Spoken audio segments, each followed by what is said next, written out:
महिला घूम रहे पीढ़ के सुनर सारी। सुन भाई पहले के अरे महिला घूम रहे पीढ़ के सुनर सारी। और की आए कल रहे छे सबके आधा पेट घारी। कैसन अलग हो जमाना, अरे बाप रे बाप। कि पहले के मरदा माछ पे अपन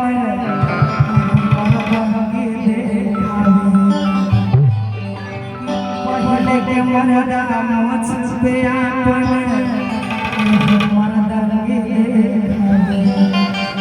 आया काल के मरदा सब कि आई कल के छोरा माछ कटाई अरे छक्का जैसा लागे कैसा लगे हो जमाना। अरे बाप आइएगा। अरे बाप रे बाप, हाय हाय अरे बाप रे बाप।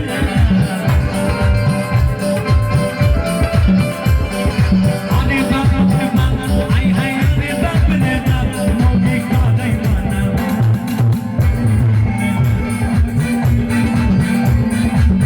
बाप रे बाप।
कि पहिने ई सब घूमे रहे पिन्ह के सूट सलवार।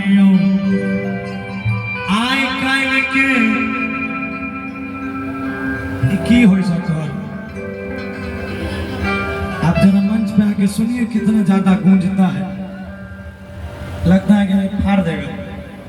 कि पहिने सब कोई घूमे रहे पिन्ह के सूट सलवार। आइ काल के देखो फैशन आधा देह उघारे। आइएगा। कैसन रहे